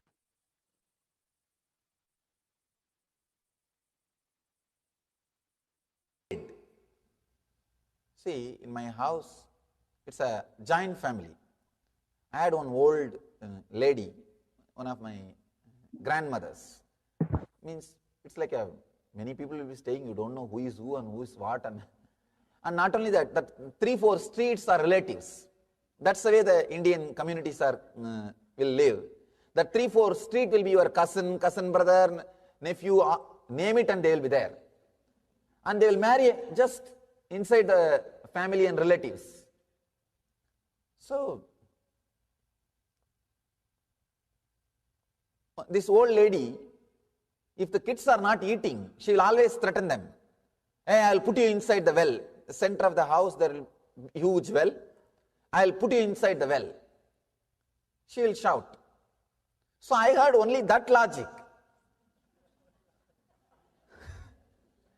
So naturally, what will I do? I went and put a little food in front of Ganesha and told him, eat now. When I saw half an hour he did not eat, I started using the same thing. Hey, I'll put you in the well. Kudarka, please understand. Because I heard only that, see, this satsangi, the teacher, he taught me Darka. This environment, this old lady, she taught me Kudarka. The same way, I started shouting. I told, she will use all the old Tamil words to threaten. I started using all those words. Better you eat now, or you are going to be in the well. And Ganesha was there silently. I decided I am going to put him in the well. And usually what she does, I have seen, she will take the kid in the hand and take little food in the other hand, and she will show the well. See, I will drop you, These kids will shout, cry. They will open the mouth, she will put the food inside. When the kids start crying, they will actually open the mouth, she will put the food inside. Then it will go. That's the way she will feed. I decided I will also do the same thing with Ganapati, with that Ganesha. I took the Ganesha in one hand and food in the other hand. I showed the well, hey, see the well, I'll throw you inside. And he's not opening the mouth. I tried 2-3 times. Then I decided there used to be a vessel in which they will take the water from the well. I put the Ganesha in that vessel. I started lowering, threatening him. See, I'll really drown you. I'll really drown you. And when the vessel was about to touch the water level, suddenly I realized, maybe now he would have changed the mind and he wants to eat, but there is no food in the vessel. So I brought him out, put the food also in the vessel, and started doing again. And it was almost in the water level, that vessel. That bucket is in the water level, but nothing is happening. I did not have the mind to really put the Ganesha into the water also. It was too much. He really means a lot for me. And it's a very strong relationship. So I can only threaten. I cannot put him in the well, actually. So what to do? Finally, I took him out. I said, all right, maybe he did not like the cooking. He did not like the food. You see how the Kudarka works. Kudarka says everything is wrong except you. Understand? That is the Kudarka. Kudarka means everything is wrong except you. Then I started thinking the food is not right. My mother is not cooking properly. I went to the temple. The temple, they offer food to the deities. I thought that food is eaten by deities every day. So I went to the cook, the temple cook. I used to do a lot of voluntary work. When the young boy, I'll go to the temple and wash the vessels, clean the floor. All the kids, that is the only entertainment. That's the only entertainment, and I used to do a lot of that kind of work. So I asked that cook, will you give me a little food for my Ganesha? So he said, what little food? Have more. He gave one big lot. I brought it to the house and said, see, I brought the same diet which you are eating in the temple every day. Now there is no reason, no excuse. Come on, eat. And I was sitting. Maybe 3-4 hours. He was not eating. I said, now right diet I brought, I am not going to let you today. So again I put him in that bucket and started the same drama. And then actually, by then I memorized all the abusive words my grandmother tells to make a child eat. All those words like a sloka I memorized and started repeating. I really thought that those words are very powerful. They will make him eat. And all the techniques I tried with my whole diet. I tried everything step by step with this new diet. And I put him in the bucket and again started drowning, almost in the water level. So from here I started shouting. I even started asking, are you listening to what I am saying? Whether the sound is audible. Then, of course, he was not eating. But I could not drown him because it's a very strong relationship, very loving relationship. So what to do? I took him out. I can say I was really depressed, very worried, and very strong depression, completely low mood. Just I was sitting, what to do?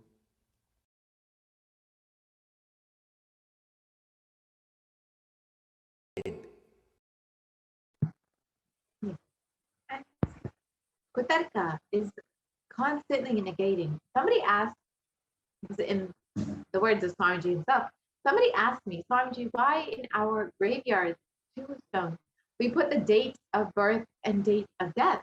I tell them, in common men's life, nothing much happens between the two. That is only thing which can be mentioned. Nothing else is worthy of mentioning. So what else to tell? Birth and death over. So Kutarka keeps you in a very shallow way.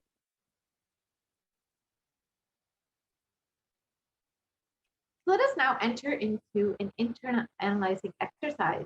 Let us pen down 3 incidents in our life when you negated simple possibilities of life with Kutarka. So, for example, Swamiji is an avatar. He may manifest powers. I have so many fears. I cannot manifest powers.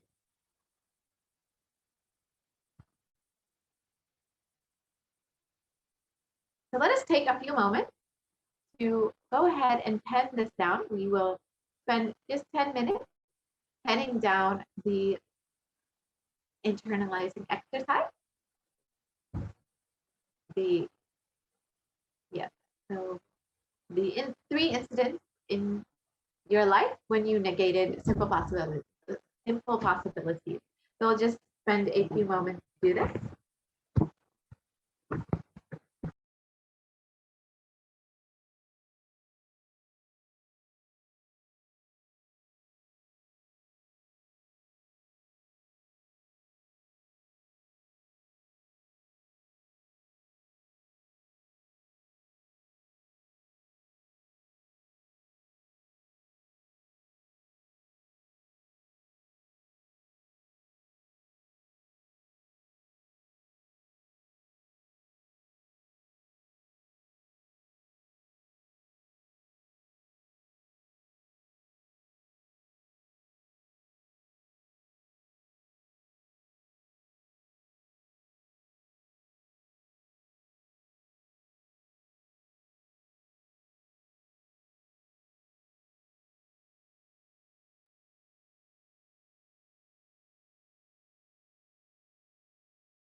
Now that you've taken a few moments to pen this down, let us move on. So Vitarka, let us understand what is Vitarka.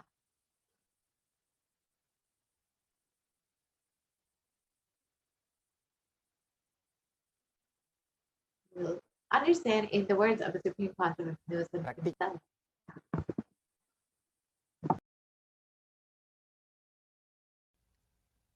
Practically, I fixed all the problems, whatever I am supposed to do. See, if my grandmother does all these things to any child, the child eats. And I know only those techniques. I don't know any other techniques. I have not read any book, how to feed Ganapati or how to feed kids. Whatever manual was there in front of me, that whole thing I worked. Nothing works. Nothing is working. So I was sitting. The Ganapati was lying there. So I was sitting. One nice thing with Shraddha, trust is, even if you start with Kudarka, the power of trust is such, the power of Shraddha is such, it turns the whole thing to Vidarka. Please understand, the power of trust is such, even if you start with a wrong logic, it turns the whole thing to right logic. Because the trust is not just energy or logic, it is intelligence.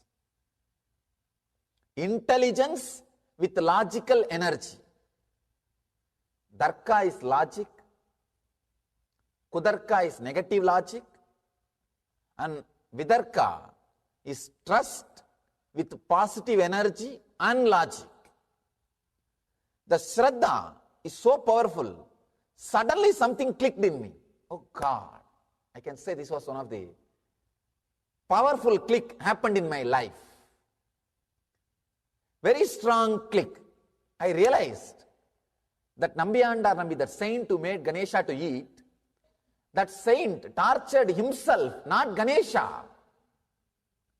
But here I am torturing Ganesha, not myself. That strong click, that Kudarka became Vidarka. The wrong reasoning became right reasoning. When the click happened, I thought, right. Yes.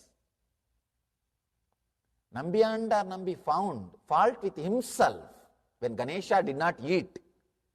When Lord Ganesha did not eat the food, he found the fault with himself, not with Ganesha or not with something else, not with the diet. He was not complaining about outside. He turned inside. In my case, I was complaining about Ganesha. I was trying what my granny was trying, and I was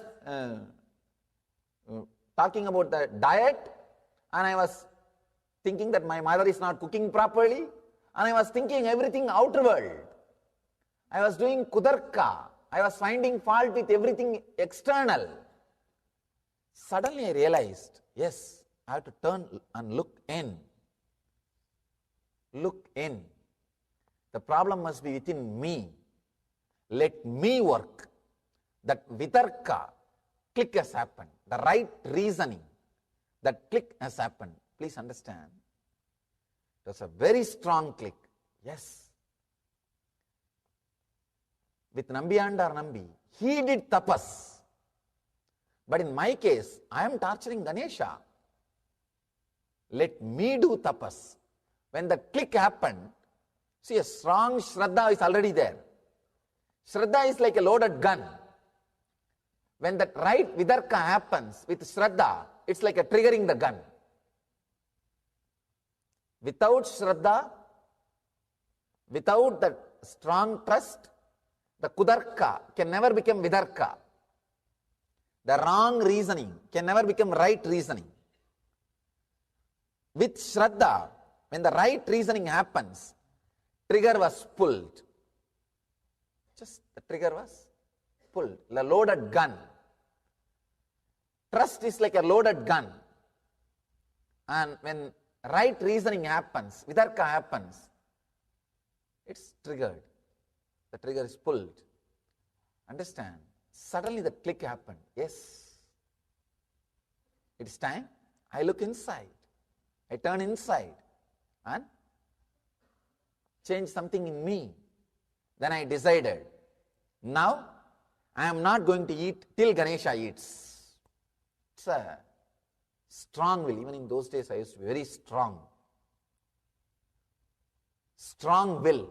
Once I decide, it has to happen. That's all. I was sitting with Ganesha, brought the food, arranged everything. I was sitting. Actually, I used to have a small shrine, kind of temple, backside of the house, my own. I'll be staying and spending time only in there. I can say that is the first ashram I built for myself and for my deities. I used to be spending my time there only. So nobody will disturb me in the house. Usually they will send the food, or I will go and bring my food for the food time. Otherwise I will be spending time there only. So I sat with all the arrangements for Ganesha to eat. I am very clear, because of the trust, that Shraddha, no doubt that he may eat, may not eat. See, if he does not eat, there is some problem with me, that's all. But the very incident itself, there is no doubt. The possibility, the Ganesha came and ate in that Nambiyandar Nambi's life, that incident is a reality for me. The factuality of that incident, I never questioned. When the right reasoning happened, with the trust, I was sitting with the Ganesha. One day over, and the food is there. I was very strong. No question of eating. No question of eating till you eat. So I'll go and bring food from the house and keep the food in front of Ganesha, and I'll sit. I'll remove the old food, throw it away, and sit. One day was over, one night was over, and I was not even sleeping. I was sitting. And again, second day is also over. I was very strong. See, a small boy without food, naturally the logic will be imbalanced. The willpower will come down. I said, nothing doing. I'm going to do it. Till he eats, I'm not going to eat. Maybe third day, I touched that zone when this trust and vitarka, right reasoning, both became part of the very bio-memory, the prarabdha, the very system. That is when that explosion happened. Suddenly, I can say, it's surely not unconscious. I fell into some state, and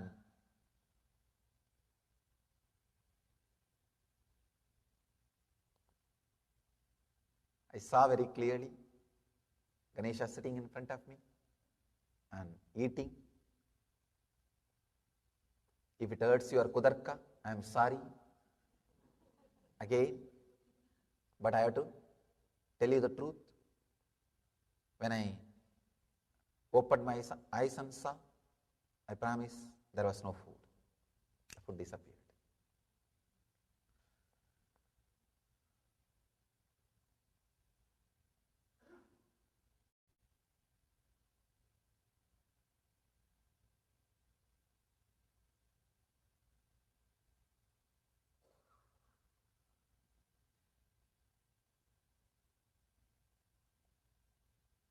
Whatever way you want to understand, but the food was not there. And I know Ganapati ate.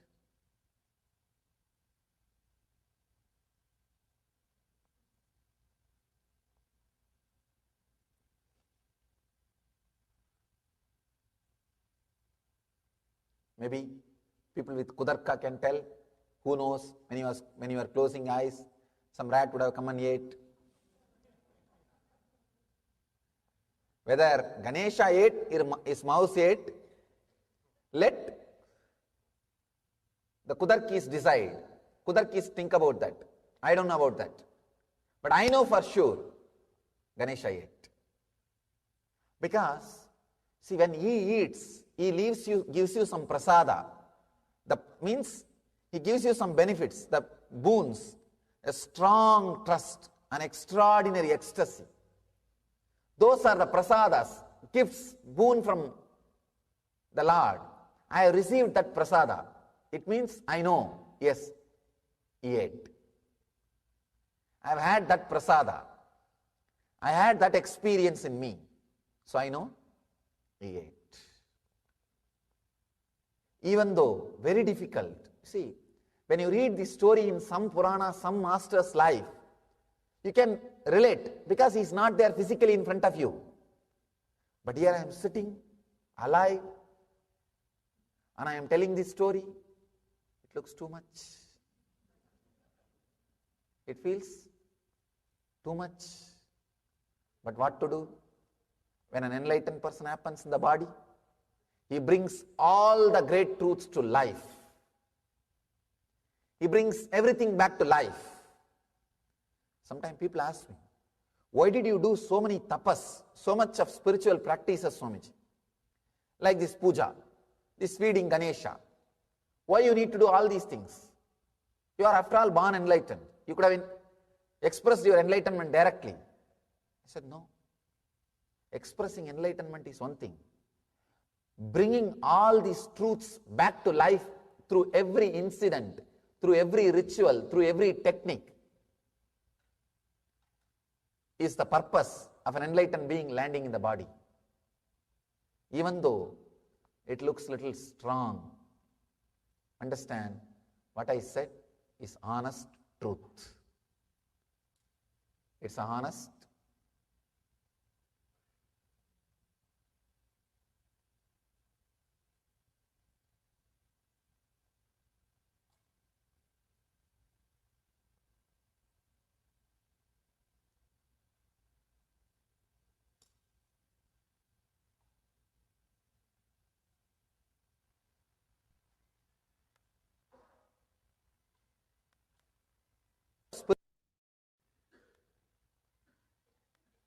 The power of these words, the truth and strength behind these words will directly work on you. You don't even have to believe. You don't even have to have darka or kudarka. You will see the power of these words because this is vidarka, this is satya. It will create automatically the right vidarka in you, the right reasoning in you. I wanted you to understand this incident, my experience, so that you understand about that vidarka. Please understand. When I heard that master's story and started thinking, when he can, why not me? That is darka. When I started trying the wrong method, wrong technique, it's kudarka. And because of my trust, when the right thing clicked, it is vidarka. And it leads to Samprajnata Samadhi. That is what Patanjali calls here.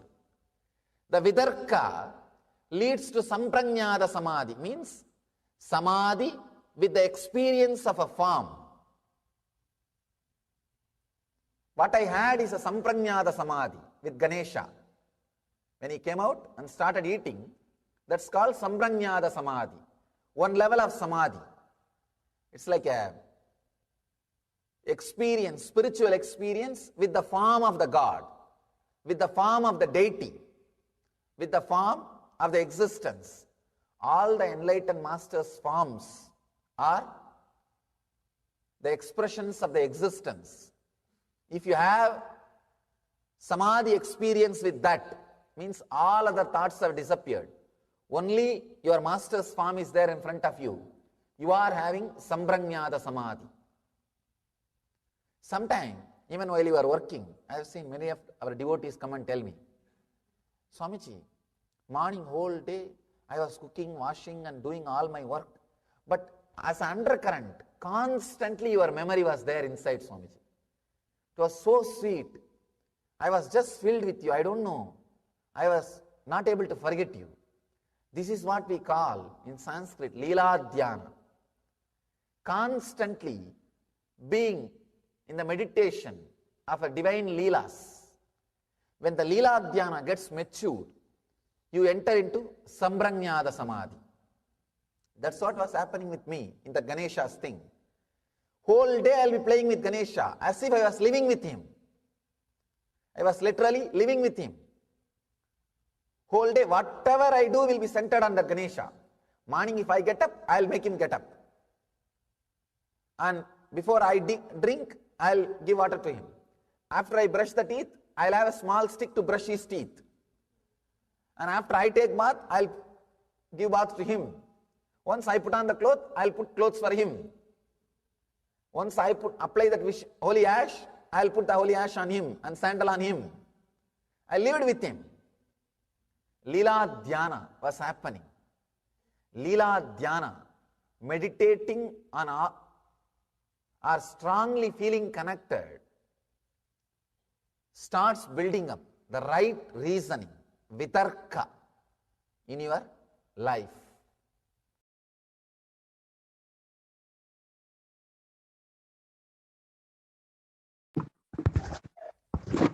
Practically, now that we have understood vitarka, vitarka means connecting, a step above the logic. And vitarka is the right reasoning. Vitarka means the right reasoning beyond the simple logic or negative reasoning, the right reasoning.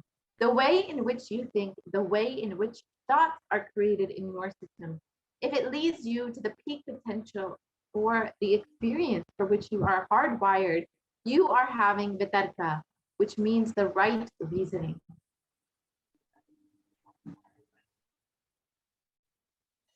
And Shraddha Vivecha means possessed by Shraddha. Strong.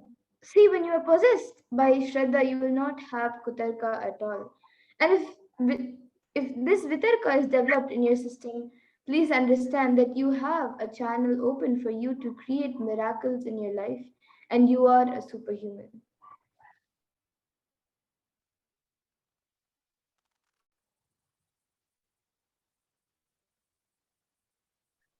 Please understand, it's like a difference between having a 10 channel TV, 10 channel network, and 100 channel network.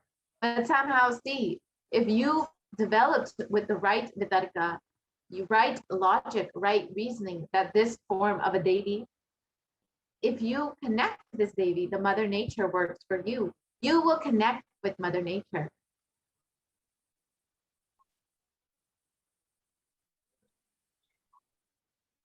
And if you are brought up with this right reasoning, with this right vitarka, you are like a 100 channel dish, 100 channel TV network. Now you have that unique capabilities of expressing miracles in your life, attracting miracles in your life, and your very being, your very consciousness is capable enough of creating the miracles.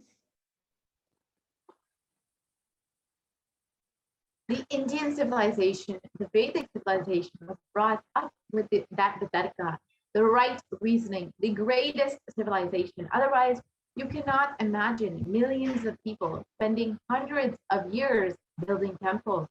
There's no question of machinery. Everything was handcrafted and carved.